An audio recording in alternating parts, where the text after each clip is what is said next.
শুভ সকাল সবাই কেমন আছেন?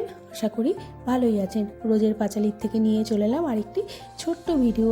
যাই হোক, এই ফুলটির নাম কি আপনারা কেউ জানেন? আমি না, সত্যি বলতে এই ফুলটির নামই জানি না। আমার এত ভালো লাগলো, রং তো যেমন তেমন, আর ফুল তো ফুলই হয়। আর আমি আবার ফুল দেখলে ক্যামেরাবন্দি না করে থাকতে পারি না, আমার মাথাটাই নষ্ট হয়ে যায় যে কখন আমি ফুলটিকে আবার বাড়িতে গিয়ে দেখবো। আমার ফোনে গ্যালারি খুললে শুধু ফুল পাওয়া যাবে, এত ভালো লাগে বলার মতো না। আর সেই জন্যেই তো বুঝতেই পারছেন আমি কোথায় গেছিলাম। যাই হোক, সবটাই দেখেছেন। আর আজকে শনিবার, আজকে রান্না বান্না একদম সব কিছুতে কম। ছেলের আজকে ভীষণ চাপ, রাত্রে আস্তে আস্তে প্রায় 10:30 থেকে 10:15 বেজে যায়। আর ওর সময় অনুযায়ী কখনো তাড়াতাড়ি কখনো এগিয়ে। যাই হোক, আর ব্রোকলি পড়েছিল, ভাবলাম তাহলে ব্রোকলি দিয়ে আলু দিয়ে একটা ভাজা টাইপের করি। ছিল আরও সবজি, কিন্তু আসলে সমস্যাটা হচ্ছে আজকে বাড়িতে খুব একটা খাওয়া দাওয়ার চাপ কম, তো তাই আর ফালতু ওই বাড়িয়ে লাভ হলো না, অল্পের মধ্যে দিয়েই করলাম। আর তেলটা দিয়েছিলাম, ব্রোকলি তো পুরো তেলটা কেটে নিল। যাই হোক, ভাজাটা আমার ভালোই হয়ে গেছে। আর আমার এই কড়াইটা তো হচ্ছে লক্ষ্মী কড়াই, যেটা বলা হয় ননস্টিক। এই কড়াইতে আমার কোনো প্রবলেম হয় না, অল্প তেলেও ওঠে, বেশি তেল তো কোনো ব্যাপারই না। যাই হোক, আর করেছিলাম একটু পনির দিয়ে আলু দিয়ে তরকারি। সেটা হচ্ছে সামান্য একটুখানি মটর দিয়েছিলাম, গোটা মটর ছিল আগের দিন, অল্প একটা, বেশি নামে আর কি, কারণ আজকে তো অতটা চাপই নেই। পনিরটাকে আমি সবসময় একটু ভেজে গরম জলে দিয়ে দিই, তাহলে ফোলে আর হচ্ছে একটু নরমও হয়। আর ওইদিকে বসিয়ে দিয়েছি আলু আর গরম জল। আর মটরটা আগে একটু সেদ্ধ করে নিয়েছি, নামানোর সময় ধনেপাতা দিলেই হয়ে যাবে। আর আজকে পুরো সারাটা দিন আমি একা, আর বলতে গেলে আমি ল্যাদ খেতেই টাইম পাস করেছি। আর ফোনে যেটুকুনি নেট ছিল সব শেষ, কারণ আমার খুব একটা ভালোভাবে নেট ভরা হয় না, আর ওয়াইফাইতেই চলে। তো যাই হোক, এইভাবেই গেল।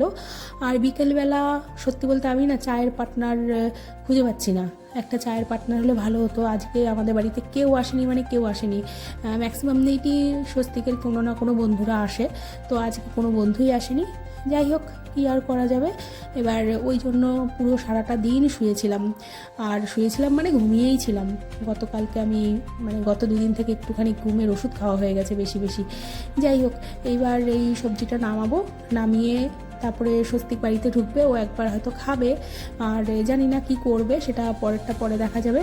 কিন্তু আমি খাওয়া দাওয়া করবো, তার আগে স্নান করবো, আর টুকু আসবো, ওর সাথে একটু গল্প করে একটা লম্বাভাবে ভাত ঘুম দেবো সন্ধ্যে পর্যন্ত। তারপরে দেখা যাক কী হয়, আগামীতে কী হচ্ছে সেটা আমি নিজেও জানি না, কিন্তু আমি রান্নাটা করে রেখেছি যেন আজকে রাতে অত চাপ থাকবে না আর কি, রান্নার কোনো চাপ রাখবো না রাতে। আর একটু দিলীপের সাথে কথা বলতে হবে। দিলীপের একটু চিকেন পক্স হয়েছে এই সময়, হঠাৎ করে কেন কি জানি ওর চিকেন পক্স হলো। এবার ওর সাথে কথা বলছি, ও ঘরের মধ্যেই আছে, বেরোচ্ছে না। এবার দেখা যাক কি বলে।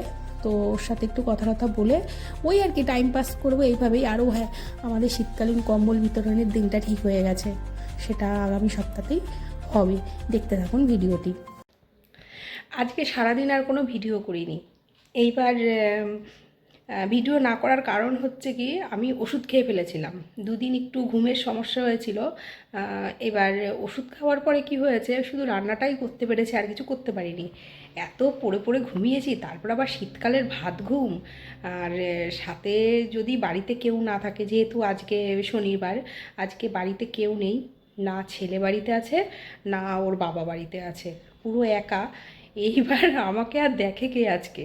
যাই হোক, আজকে আর কোনো ভিডিও হয়নি, শুধু রান্নার ভিডিওটা হয়েছে। কোনো রকম 2টো তরকারি আর ভাত করেছি, কারণ ওর বাবাও রাতে খাবে, ছেলে একবার খেয়েছে, ও রাতে খাবে, ফালতু রান্না করে নষ্ট করে লাভ নেই। এইবার বিষয় হচ্ছে ইহিতা আসবে, ফোন করেছিল আমাকে যে কাকি আমি আসছি, তুমি হচ্ছে গিয়ে বাড়িতে। এবার আমি বললাম বাড়িতেই আছি, চা খাবি? কারণ চা খাওয়ার আর পার্টনার আমার কাছে নেই, কারণ চা খাওয়ার পার্টনার হচ্ছে আমার কাছে ওই বর্ষণ, নিতু, ইশিতা। এবার বর্ষণ আর নিতু এখন আর সময় দিতে পারে না, ওদের পড়াশোনার চাপ বেড়ে গেছে, স্বস্তি কতটা চা ভালো খায় না। এবার যেহেতু নিতু আসবে না, আর নিতুকে ফোন করা হয়েছিল, নিতু আসবে বললো, ওর পড়া আছে, নিতু আসবে না। আর ইশিতা আসবে বললো, ওই একটু পরে আসছে, দুজনে মিলে জমি একটু চা খাবো। চা না খেলে না ঠিক জমছে না আজকের দিনটা। আজকের এইভাবে ল্যাব খেতেই আমার দিন কাটলো আর কি। তার মধ্যেই বিয়েবাড়ি এমন একটা চাপ গেল না, আমি ভীষণ পরিমাণে ক্লান্ত, খেয়ে ক্লান্ত, ঘুরে আর সাজুগুজু করে ক্লান্ত হয়ে গেছি। হ্যাঁ, বললাম না ঈশিতা আসছে, ওই ঈশিতা এসছে। এবার দরজাটা খুলি। হ্যাঁ, এখন করতেই হবে। এই বসালাম চা, তুই বস। হ্যাঁ, ভাই বেটে চলে গেছে। ভাইয়ের আজকে শনিবার দেখিস না 4টে করে পড়া থাকে, আজকে সময় নেই। আমি চা বসিয়েছি। হ্যাঁ, এলি নে চা। আর এই আমাদের গল্প চলবে, আর আমাদের এই গল্প শেষ হবে না। আর দেখেছেন আমার চোখ মুখ কেমন খুলেছে ঘুমিয়ে ঘুমিয়ে।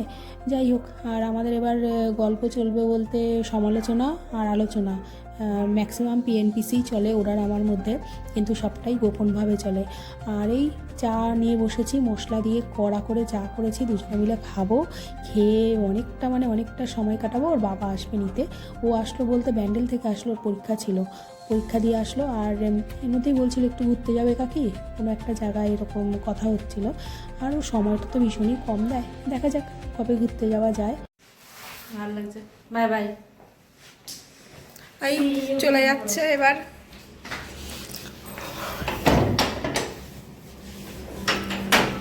ওই আবার কে ফোন করলো আবার, করুক, দেখছি। বাই বাই, কালকে দেখা হচ্ছে আবার। হ্যাঁ, চলে গেল ঈশিতা। আর দেখি কেউ একজন ফোন করেছে আমাকে। আর এখন ছেলে আর ওর বাবা চলে এসছে। আর এখন সময় বাজে 10টা 10। আর খেতে দেবো। আজকে তো আর রাতে কোনো রান্না নেই, আজকে ভাতই হবে। আর সকালের বা দুপুরের দুটো তরকারি যেমন আছে ওতে হয়ে যাবে। আর সত্যি বলতে আজকের ভিডিওটা খুব একটা বাড়ালাম না। আর আমার ভিডিওটি যদি ভালো লাগে একটি লাইক করে দেবেন, অবশ্যই সাবস্ক্রাইব করবেন, কমেন্টও করবেন কে কোথা থেকে দেখছেন বা কেমন লাগছে বা কিছু। আর যদি ভালো লাগে অবশ্যই একটি লাইক করবেন। দেখা হচ্ছে নতুন আরেকটি ভিডিওতে। ততক্ষণ সবাই ভালো থাকবেন, সুস্থ থাকবেন। শুভরাত্রি। আর আবারও ভিডিওটি যদি ভালো লাগে একটি লাইক করবেন।